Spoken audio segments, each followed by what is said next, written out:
Welcome, bienvenidos, benvindos to the Soccermetrics Copa Libertadores show, a production of Soccermetrics and Soccer Down Here, the only English language podcast devoted to South America's premier club competition. I'm your host, Howard Hamilton, the founder of Soccermetrics. We're down to the final 8 teams in this year's edition of the Copa Libertadores. In this episode, I'll recap the return legs of the round of 16 and set the table for the quarterfinal round. Let's get started with the final scores. Starting in the top half of the bracket. Quadrant 1. Atletico Mineiro 1, San Lorenzo 0. Atletico win 2-1 on aggregate. Fluminense 2, Grêmio 1. Tied 3-3 on aggregate. Fluminense win 4-2 on penalties. Quadrant 2. Junior 1, Colo-Colo 2. Colo-Colo win 3-1 on aggregate. River Plate 2, Talleres de Córdoba 1. River Plate win 3-1 on aggregate. And in the lower half of the bracket, Quadrant 3. Sao Paulo 2, Nacional 0. Sao Paulo win 2-0 on aggregate. Palmeiras 2, Botafogo 2. Botafogo win 4-3 on aggregate. Quadrant 4. Bolivar 1, Flamengo 0. Flamengo win 2-1 on aggregate. And the strongest won, Peñarol 0. Peñarol win 4-1 on aggregate. So in summary, over the 8 matches played, there were 18 goals scored, resulting in 6 home wins, 1 draw, and 1 away win. And the lower seeded team won 4 of the 8 round of 16 ties. Now, let's run through the second legs of the round of 16. Starting in the top half of the bracket once again, in Quadrant 1, Atletico Mineiro defeated San Lorenzo 1-0 to win the series 2-1 aggregate, in a match that featured opportunities for both sides. And interestingly enough, San Lorenzo had more of those opportunities in the first half. Most of those shots were outside the penalty area. Elian Irala and Matias Reali featured in most of those opportunities. Yet their closest chance to opening the scoring was in the 44th minute when Ivan Leguizamón received the ball from the left flank. He cut inside the right flank and curled a shot that struck the crossbar. In the 63rd minute, almost halfway through the second half, Alex Cuello was played into the box. He fired a right-footed shot that drew a save by Everson. Matias Reali collected the rebound, fired, but didn't connect well, and Everson had an easier save. Atletico scored the breakthrough midway through the second half, just a few minutes later. Rodrigo Batalla scored a header off a corner kick, and it had to be Batalla, a player who grew up in Huracan's youth system, Huracan being San Lorenzo's eternal rival in Argentina. And Batalla scored in style by mimicking blowing up a balloon. Huracan's nickname is the Balloonists. And that goal by Atletico literally deflated San Lorenzo's chances. Their next shot on goal didn't occur until stoppage time, well too late for them to regain a foothold into this tie. So Atletico Mineiro achieved a hard-fought win, and they also achieved their 3rd quarterfinal appearance in the last 4 years. In the other match in this quadrant, Fluminense defeated Grêmio 2-1 on the night and pushed through a penalty kick tiebreaker. Fluminense scored two early goals to take the lead. First Thiago Silva, then John Arias via a penalty. Gremio equalized on two occasions. The first was by an effort that was ultimately disallowed by VAR, scored by Jamerson. And then the second, which was the end of a goalmouth scramble that was bundled in by Gustavo Nunes. That goal did count, and that goal leveled the tie on 3-3. At the end of the 90 minutes, the series was decided by a penalty kick shootout. After both sides missed one penalty in the first two rounds, they settled down and converted on round three. In the fourth round, Franco Cristaldo missed for Gremio. And in the fifth round, John Arias scored the clinching penalty that gave Fluminense the 4-2 result on the penalty kick shootout. So last year's champions are back in the last 8 of Libertadores. In Quadrant 2, Colo-Colo defeated Junior 2-1 in Barranquilla to win the series 3-1 aggregate. This was the most impressive performance in the round. Junior took the initiative behind a vociferous home crowd, while the visitors sat back looking for an opportunity to counter. Yet it was Colo-Colo that took the lead when Cepeda grabbed an errant goal kick, raced halfway into the Junior half, and corked a bending, fierce shot from around 30 meters that beat Santiago Mele to give Colo-Colo the 1-0 lead. A couple of minutes later, Carlos Baca peeled off of the defending Colo-Colo backline, wheeled around, and chopped the ball past Cortez to level the scores at 1-1. Junior still needed an additional goal to send the tie to penalty kicks. And Baca nearly made it 2-1 shortly after the restart. There was also a free header missed several minutes later that should have given Junior an additional goal. Colo-Colo continuously developed trouble on the left flank for Junior. And around the 70th minute, Colo-Colo earned a corner. The resulting header hit the post, and then Falcon turned in the rebound to give Colo-Colo the 2-1 lead on the night and a 3-1 result on aggregate. With 8 minutes left, Rafael Perez was sent off for throwing a punch at Colo-Colo's Vicente Pizarro. That effectively ended the tie as a contest. And Colo-Colo, a team from Chile, are in the last 8 for the first time since 2018, which was also the last time that Colo-Colo advanced this far in Copa Libertadores. They will face River Plate, who defeated Talleres de Córdoba 2-1 at Estadio Monumental. Miguel Borja opened the scoring, as he always seems to do. He has been the leading goal scorer for River from the start of the group stage, and actually the leading goal scorer for the entire tournament since the start of the group stage. Santiago Simon made it 3-0 in aggregate and put River firmly in control. Federico Girotti pulled one back for Latte, but they never looked like scoring a second or a third.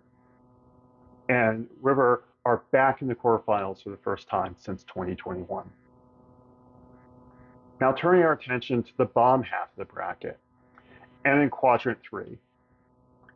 Sao Paulo defeated Nacional 2-0 after a 0-0 result in Montevideo, therefore giving them the result 2-0 in aggregate. Both goals were scored during Sao Paulo's dominating spells, and their Argentine striker, Jonathan Cajeri, contributed to both. He assisted on Bobadilla's goal in the 31st minute, and then he scored himself a couple of minutes after the restart. Yet the enduring image of the night will be Juan Izquierdo's collapse on the field late in the match. He collapsed in a moment in which he was not touched, or he he was not in any sort of contact with an opposing player. And these days, whenever you see a player collapse on the field who has not been touched by an opposing player, that is an extremely worrying situation. Um, you know, the medical teams for both sides rushed to his aid. The local paramedics rushed as well. He was brought to the local hospital in Sao Paulo, and he was diagnosed with cardiac arrhythmia. There are other reports in the local press that say that he had a cardiac arrest incident. Uh, but whatever the situation, at the time of this broadcast, he remains in ICU in Sao Paulo in stable condition. While his cardiac situation has stabilized, it's his neurological state that's the more worrying situation. And recent press reports from the medical team indicate that his cerebral state is what's really concerning the doctors at this time. Sao Paulo advanced to the quarterfinal round, but really the result is just not that important. Um, Football in Uruguay has been suspended for the weekend because of Izquierdo's situation. And a figure as great as Luis Suarez, in his goals for Inter Miami, dedicated his goals to Izquierdo. So moving on to Palmeiras 2, Botafogo 2. And this was a result that gave Botafogo the series win 4-3 on aggregate. This was a match in which Palmeiras put constant pressure on the visitors, yet Botafogo were a lot more efficient. Botafogo scored the opening 2 goals, Igor Jesus in the 56th minute, Jefferson Savarino 8 minutes later. In between those goals, Abel Ferreira, the manager of Palmeiras, brought on Aníbal Romero, Rony, and Gabriel Menino, and all 3 contributed to both Palmeiras goals. Jose Lopez made it 2-1 in the 86th minute. Rony equalized on the night in the 90th minute. And it appeared when Gustavo Gomez pushed in a 3rd goal in the 5th minute stoppage time that Palmeiras were going to complete an improbable comeback and send a tie to penalty kicks. Yet the referee continued to touch his ear shortly after the goal. It eventually went to VAR. He consulted the VAR monitor, and he overturned the goal due to a handball in the penalty area. Palmeiras still had one more opportunity to score that equalizing goal on aggregate. And in the final seconds of stoppage time, they earned a free kick. Gabriel Menino took it, and that free kick hit the crossbar on the far end. The match concluded. Botafogo advanced in a thrilling finish. It was probably a lot more thrilling than a lot of fans were expecting around the 70th minute. With respect to Palmeiras, their 6-year streak of qualifying for the last 8 of the Copa Libertadores is now over. Quadrant 4 was a quadrant in which both matches were decided in La Paz. In the first match, the strongest defeated Peñarol 1-0, but wasn't enough to overcome that 4-0 deficit in Montevideo. Peñarol were never threatened in terms of giving up the aggregate lead. The strongest had most of the goal scoring opportunities. In fact, they generated over 3.0 xG, yet they pushed the ball over the line just once. So as a result, Peñarol are in the last eight for the first time since 2011, the year in which they advanced to the final of the Libertadores. The other tie was much more dramatic as Bolivar defeated Flamengo 1-0, yet Flamengo advanced 2-1 aggregate. It wasn't for lack of trying by Club Bolivar, who hit the crossbar twice and had the balance of play and had the balance of scoring opportunities. Yet Rossi, the goalkeeper for Flamengo, was dominant in goal. He was by far Flamengo's best player. And when Anderson was sent off for a professional foul in the final 10 minutes, that represented the end of Bolivar's hopes. So Bolivar were extremely close to repeating their quarterfinal achievement last season, but that second goal at the end of the first leg by Luis Araujo was what turned out to be decisive. And speaking of Luis Araujo, let's turn attention to the Atlanta United alumni in the Libertadores. This is a podcast that is based out of Atlanta. You would imagine there are a number of listeners in this audience who are Atlanta United supporters. And there were 4 former Atlanta United players who participated in Copa Libertadores matches this week. Eric Remedi was not one of them, actually. He was not listed in the 23-man squad for San Lorenzo. Santiago Sosa was, and he started and played 72 matches. But his play was characterized by a lack of precision in passing. Thiago Almada started for Botafogo and played 68 minutes. He struggled to win aerial and ground duels. And Luis Araujo was unable to repeat his heroics in the first leg for Flamengo, but he started and played the entire match. Remedi and Sosa will play no further in this season's Copa Libertadores. Almada and Araujo will play in the next round. And that next round is now set. The quarterfinals will be played first legs on September 17 and 19, and the second legs on September 24th through the 26th. The lineups are listed as follows. And the team that is listed first will host that first leg. So the top half of the bracket, the number 4 seed Fluminense versus the number 2 seed Atlético Mineiro. And the number 16 seed Colo-Colo versus number 1 seeded River Plate. In the bottom half of the draw, 14 seed Botafogo will face 5th seed Sao Paulo, while the number 11 seed Flamengo will host number 10 seed Peñarol in the first leg. 5 Brazilian teams and 1 team each from Argentina, Uruguay, and Chile.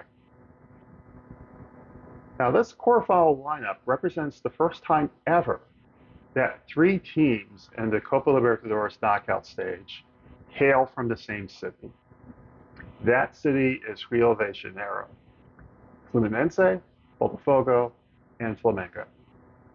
And when you think of the great footballing cities in South America, not just Rio de Janeiro, but Buenos Aires, Montevideo, Sao Paulo, this is a huge achievement, and it really indicates just how dominant this era of Brazilian football has been in this current era of the Copa Libertadores.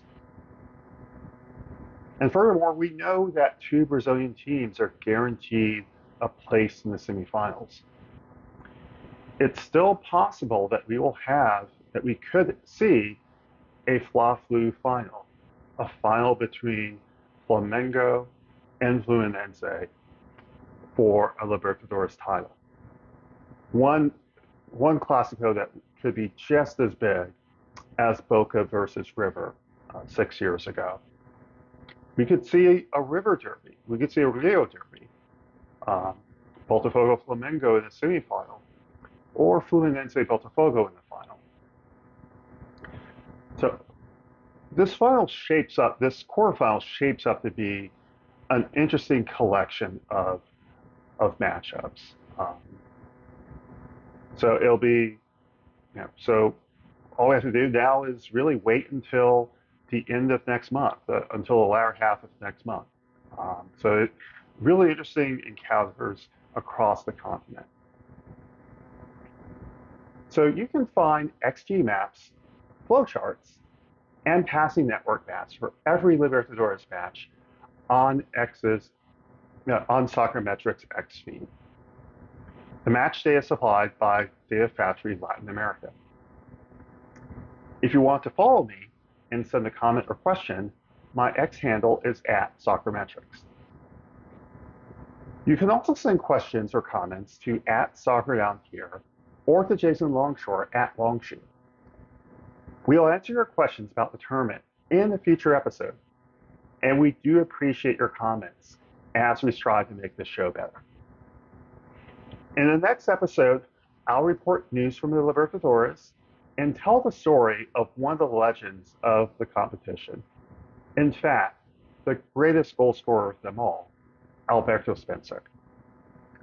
This has been the Soccermetrics Copa Libertadores show, a production of Soccermetrics and Soccer Down Here. See you later. Hasta luego. E hasta más.